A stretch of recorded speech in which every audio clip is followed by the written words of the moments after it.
The other day I was talking to a friend of mine and I was telling him it is hard for me to speak to someone to take care of their mental health but they don't have food, they don't have a shelter, and they don't have clothing. They're going to look at me and wonder, that's the least of my concerns right now. First, let me have food to eat, a place to live, and then now talk to me about mental health. So when the cost of living is high and the economy is at what it is, mental health can become one of those things that you can just push on the side because it's not a priority depending on the person. The priority right now would be to put food on the table, to have a place to live, to just try and gauge themselves or find some sense of stability. However, as much as the economy is what it is, your mental health is not something you can ignore. It is something that is still going to be affected. And the reason why many mental health professionals insist on mental health is because with physical health, if you have a stomach upset or you have a headache, you will experience a headache, you'll feel the stomach upset, your body will signal you to go to the doctor, and then you go to the doctor and then figure out what the problem is, and then the doctor will treat you and then give you medication and then you go back home. However, for mental health, by the time we see the symptoms, by the time we see the signs, a lot of suffering has taken place, or mental health symptoms and signs are not easily detectable like the physical symptoms and signs. And that is why we insist on how important it is to take care of your mental health, to do a mood check, because it takes time before the signs start to show up. So now, even if tougher times or the economy is where it is, and believe me, I understand, I am also part of this bandwagon of people that are complaining about the economy, even though we don't know how far these complaints will go. Your mental health is still part of one of those things where you really have to pay attention to or take care of. It's not something you can ignore. It's not something you can postpone. Remember that your mental health and your physical health and your social health are all tied together. So whether you admit it or not, your mental health is also going to be affected. Now, we understand there are people who claim that therapy is expensive, but to be fair, therapists are people who go to work, okay? That's their career. They put in money, they went to school, so we get it. We get it. There's always that dialogue between therapy and how expensive it is. But professionals also spend money to go to school, to pay for the courses and licensing. So somewhere in between that conversation has to evolve so that now we see how people can have access to therapeutic services while professionals still get paid, so that it's not one person being affected or one person having to compromise on their career or their finances just with the aim of offering help or giving help to certain people. But in the meantime, you and I, we can try some of these practices or activities so that we see how to better take care of our mental health. And that brings me to the last topic, which is mental health activities. So I have some simple mental health activities that you can do as a way of taking care of your mental health, coping with mental health issues. Remember that sometimes in life, it's not that the challenges need to go away, it's just that you need to know how to adapt, solve, and manage, just like stress. Some people wish their stress would go away, but maybe the tool that you need to have is how to manage your stress or how to keep it in a way that you can tame your stress in some kind of way, because stress is going to appear. There's high stress and then there's low stress. There's positive stress and then there's negative stress. So trying to live a life where stress is not there, honestly, I'd be lying to you. Stress is gonna be there. What is important is how you balance your life with. And some of the activities you can do are like, now, I'm someone who likes coloring because it's always good for my mental health, and these are my coloring sheets. Coloring has some really good benefits, and yeah, it's something I colored.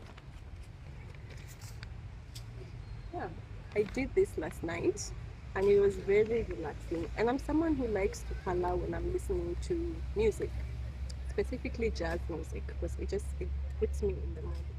And yes, this did not erase my financial situations or my challenges. My money issues are still there, life challenges are still there. But let me tell you, my moods were better. My life is more manageable. My problems have not gone away, but my tactic, how I handle those problems, my approach to problems has changed.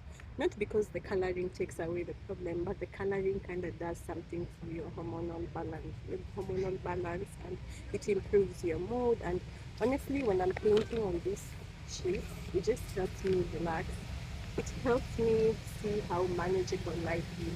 I do this especially when I'm feeling overwhelmed or when I feel very tired. And I like doing it at the end of the day, specifically at night, because then it's quiet. I'm not bombarded with other things. I'm just relaxing and I put my music and then I do the coloring. And then number two is journaling. Journaling works. Sometimes writing down your problems or your issues can be a really nice way to break it down. Sometimes when something is in the mind, it looks really big. It looks like something that is out of this world. But when you put it on paper, you just see that this issue is it's not as big as I thought it was. It's actually something that can be broken down. It's something digestible. It's something I can tackle. So that is where the journaling bit comes in. And sometimes when you're journaling, it's like you're pouring out. It's like you're sharing those emotions. It's like you're labeling. Because I might have an issue, but I don't know how to label it. But when I write it down, that's the word. I'm feeling very sad. Writing down your feelings is good. It's helpful. It might not erase the problems, but it helps you manage them. It helps you see.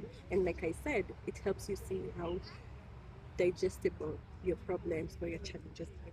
And sometimes you're just going through the emotions, and when you write it down, it just goes away, it disappears. And taking a walk, like today, I'm outside. So spending time with nature is really good for your mental health. The reason why I am a champion for nature is because nature is just perfect in its own way. Perfect in the sense that it is neither overstimulating, neither does it understimulate you.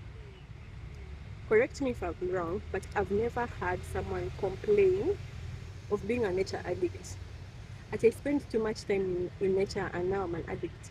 I can't function because I'm a nature addict. Have you ever had something like that?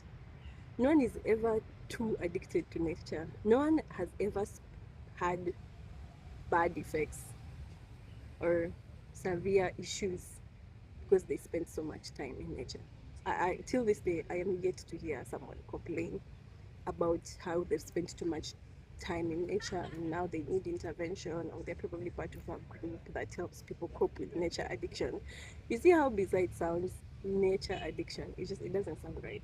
So nature is good, it's balanced. So much research, so many scientists have backed up the need for people to spend time with nature.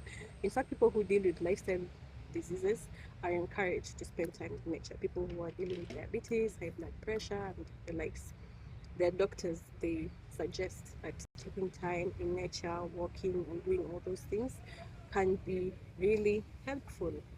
And the last one would be the use of molds or plasticine. And if all of that is very childish for you, hey, you can try going for a pottery class. That can work. Or if you live near the river and there's mud and there's clay, it might be a good thing to see how you can make use of the clay or the mud near the river, whatever works for you. But taking these small steps to ensuring that your mental health is at its best is positive for you. Because at this point, if we keep waiting for the economy to be better, we keep waiting for people, you still have to go to work, you still have to show up in your relationships, you still have to show up in the different areas that you're expected to show up, where we both have to challenge ourselves and say, regardless of how the economy is looking, regardless of how tough the situation is, we're going to try. Even though there are all these struggles, you still have to champion for your mental health, you still have to root for your mental health, you still have to actively steer this ship called mental health, because mental health is, well, let me know what you think about this video, and if outdoor content is something that you would like to see. Until next time, take care.